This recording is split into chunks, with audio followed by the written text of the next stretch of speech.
In today's video, we are going to show you how to hide your balance in Exness. This is especially useful if you value privacy or create trading content online. So your account funds won't be visible on your screen while you are trading, recording videos, streaming, or sharing screenshots. Let's begin. Now, the first thing that you need to do is log in using your credentials. Inside the dashboard, hover on the left side, click the trading. There is a drop-down menu and click the My Accounts. Now, the balance can be found on the top right corner. You see this? This is where your account information is displayed, including the total balance.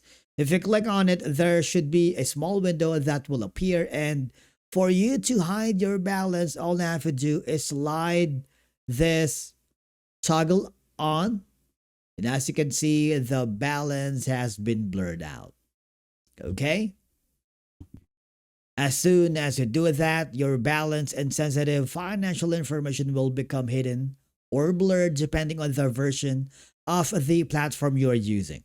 Now, this helps protect your privacy whenever someone else is viewing your screen. And if you want to see your balance again, just slide the toggle off to see your balance. And basically, that's it for today's video on how to hide your balance on Exness. Thank you so much for watching. We will see you again in the next video.